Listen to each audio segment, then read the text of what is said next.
In the bustling town of Enugu, there lived a woman named Mama Nkechi, known far and wide for her exquisite okpa. The delicacy, made from Bambara groundnuts, was a staple in the local cuisine, but none could replicate the unique flavor of Mama Nkechi's okpa. Every morning, the aroma of her cooking filled the streets, drawing customers from dawn till dusk. Mama Nkechi had a small shop near the market, where she would sell her okpa wrapped in banana leaves. Her reputation had grown so much that people traveled from neighboring towns just to get a taste. Everyone wondered about her secret ingredients, but Mama Nkechi only offered a mysterious smile whenever asked. Unknown to her loyal customers, Mama Nkechi harbored a dark secret. Years ago, in a moment of desperation, she had discovered an unusual source for the water she used in her cooking. It all began during a particularly harsh dry season when the town's water sources had nearly dried up. Mama Nkechi, unable to find water for her business, had wandered the streets in search of a solution. As she passed by the local mortuary, she noticed a cleaner dumping water behind the building. Curious and desperate, she approached the man, who revealed that the water was used to wash the bodies of the deceased before burial. Initially horrified, Mama Nkechi had dismissed the idea, but as days passed and her situation grew more dire, she found herself returning to the mortuary. The cleaner, seeing her distress, offered her the water with a grim smile, saying, "This water carries the essence of life and death. Use it wisely." With no other option, Mama Nkechi took the water and used it to prepare her okpa.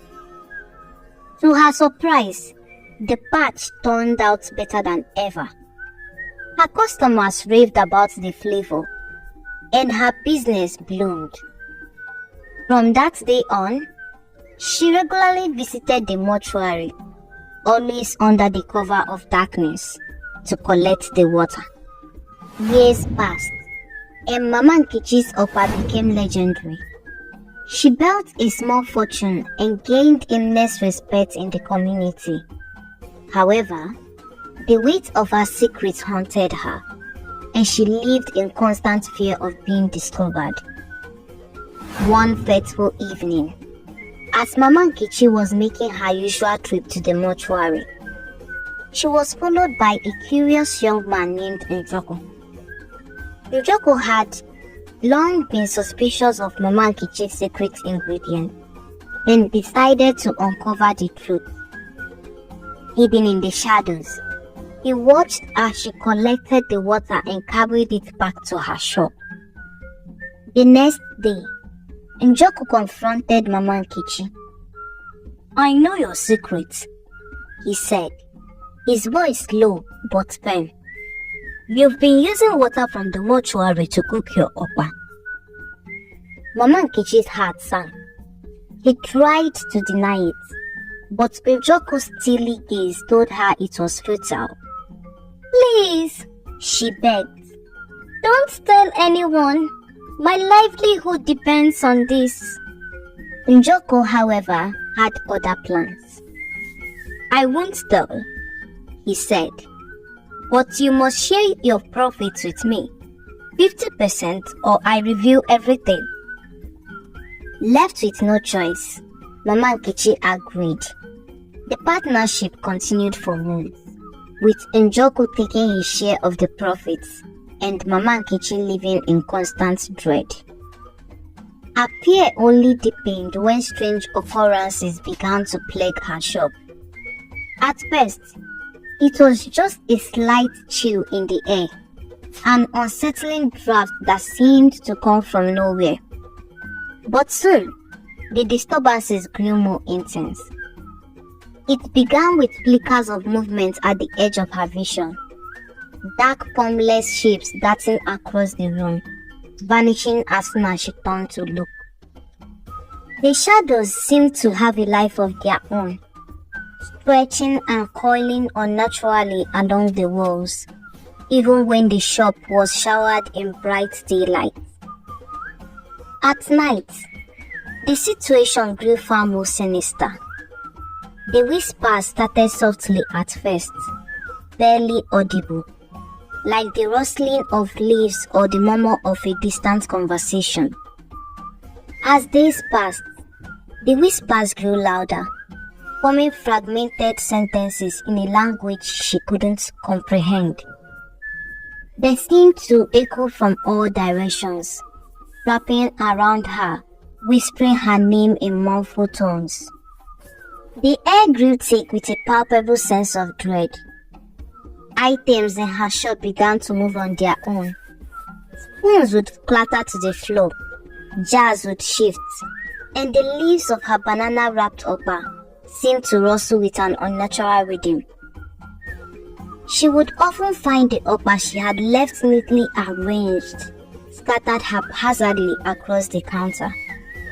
Sometimes, the banana leaves would be torn open, revealing the OKPA as if someone had examined them with malicious intent. On some nights, when she tried to sleep, she would be jolted awake by the sensation of unseen hands brushing against her skin or tugging at her blankets. Her dreams were filled with nightmarish visions of ghostly figures, their faces obscured, reaching out for her with desperate grasping hands. She would wake up with a start, drenched in sweat, her heart racing. One particularly harrowing night, she awoke to find a cold, ghostly fog swelling through the shop, seeping in from beneath the door cracks. The fog twisted and coalesced into shadowy figures that hovered around her, their hollow eyes fixed on her with an eerie, accusing gaze. They seemed to whisper the same chilling refrain. "Return what is ours! Return what is ours! Return what is ours! Return what is ours!" Desperate and terrified, Mama Nkechi tried to cleanse her shop with prayers and traditional rites. But the apparitions and whispers only grew more intense. The ghosts seemed to be closing in on her, their presence suffocating, making it impossible to escape the overwhelming sense of being watched. Each morning, she would find strange markings on the floor, scratches and symbols she couldn't decipher, etched into the dust as if done by unseen hands. Her customers too started to sense the malevolence. Some reported feeling a cold draft or hearing ghostly whispers while buying. The once bustling shop now had an air of pervasive gloom, and Mama Nkechi could no longer deny the horror that had seeped into her life. The relentless hauntings left her in a state of constant anxiety, her once vibrant business now overshadowed by the specter of her own making. She knew the spirits were restless, their anger growing with each passing day, and their demands for retribution grew more insistent. The final straw came when a customer fell gravely ill after eating her OKPA. The town was in an uproar, and whispers of a cause began to circulate. Desperate, Mama Nkechi turned to the local priest, Fadaja, for help. Fadaja listened to her confession, his face growing graver with each word. "You have meddled with the realm of the dead," he said. "The spirits are restless and they demand retribution." He advised her to perform a cleansing ritual to appease the spirits. Mama Nkechi followed his instructions, offering prayers and sacrifices at the mortuary.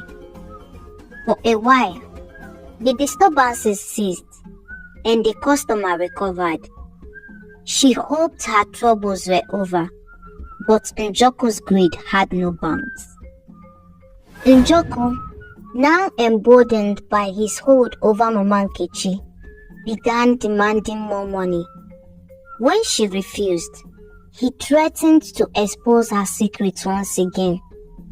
Desperate, Mama Nkechi devised a plan to rid herself of Njoku once and for all. One night, she invited Njoku to her shop under the pretense of giving him his share. She prepared a special batch of OKPA using the mortuary water, but this time she added a potent sleeping draught. As Njoku ate, he grew drowsy and eventually collapsed.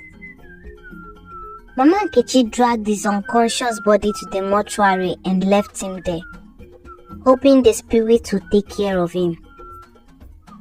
When she returned home, she felt a momentary relief, but her conscience weighed heavily on her.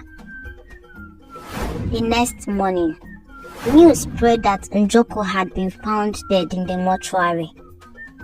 The town was in shock, and whispers of a cause grew louder. Mama Nkechi, racked with guilt and fear, knew she had to make amends. She decided to come clean to the entire town, revealing her dark secret and begging for forgiveness. The townspeople, horrified and angry, demanded justice. They took Mama Nkechi to the village council, where she faced judgment. The elders, after much deliberation, decided that Mama Nkechi would be banished from the town. She was stripped of her possessions and sent away, a pariah marked by her own actions. As she walked away from the town that had once been her home, she felt a strange sense of relief. The burden of her secret was finally lifted. Years later, the legend of Mama Nkechi and her cursed OKPA became a cautionary tale, a reminder of the consequences of greed and desperation. The town never forgot her story, and the mortuary water remained undisturbed, a silent witness to the events that had unfolded. Mama Nkechi, now living in a distant village, found solace in a humble life, free from the shadows of her past. She never cooked OKPA again, but she often told her story to those who would listen, hoping to impart a lesson she had learned the hard way. Some secrets are too heavy to bear, and the price of success is not worth the cost of one's soul.